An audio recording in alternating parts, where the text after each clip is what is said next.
Hi, I'm Pablo Coma. I'm the game director on Outcast, A New Beginning. Outcast, A New Beginning is a third-person open-world action-adventure game. In it, you play Cutter Slade, a former Navy SEAL resurrected by mysterious forces to help liberate the planet of Adelpha from robotic invaders.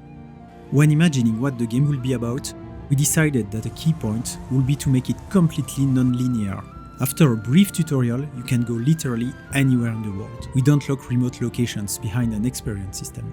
The first Outcast was of course our main inspiration, but more recently, Breath of the Wild was a fantastic game using the same design principles.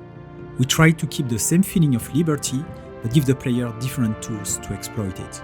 Like the gliding suit that can go really fast and doesn't consume energy, so if you start on top of a mountain, you can glide for a very long time.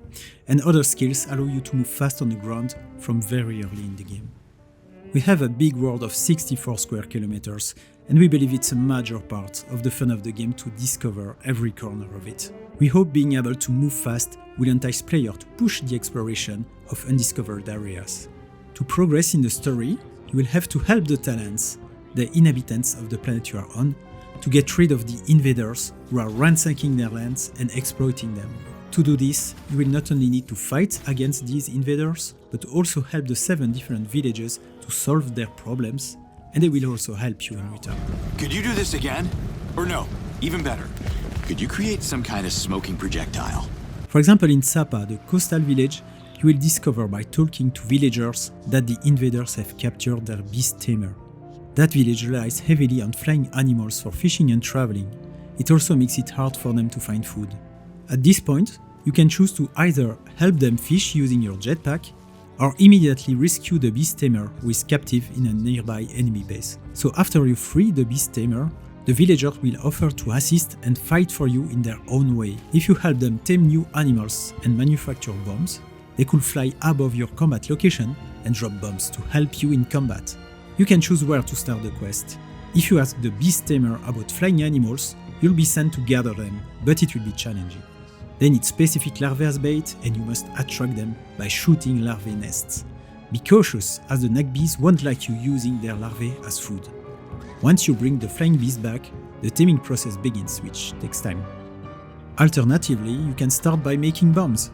You need to go to Descent for materials, complete various missions to gather them and assist the artificer in crafting the bombs. This task can be done in any order. Descent also need food due to the invaders, so you must help Sappa get more fish.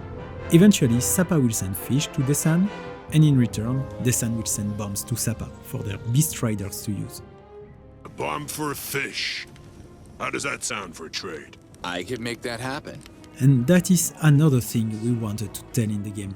It's not just about finishing one village and then proceeding to the next one, it's about the different villages helping each other. The story of Outcast is about bringing back unity in the Talent civilization. During combat, the player will be able to use the powers we talked about, like the aerial bomb raid, but they will also have a whole arsenal at their disposal. Once again, our main intention is to give the player as much freedom as possible, so we decided to not give them a closed set of weapons, but rather to allow access to a whole set of modules, allowing them to combine them in any possible way. While wandering the world, we'll come across various interesting locations. Essence Shrines, asking you to follow an orb of light on a limited timer, Gork Eruptions, where you will have to fight against corrupted creatures, and Rim Trails, in which you will have to pay attention to the local flora to reach the end of the trail. Each of these will give you access to various rewards, like the precious blue Elydium, allowing you to improve your jetpack abilities. Outcast: A New Beginning is the sequel to a 1999 game.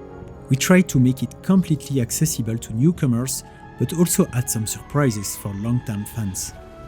We paid much attention to respect the lore of the first game in every detail, with multiple members of the team being part of the original Outcast team and working hand in hand with the fan community of the first game.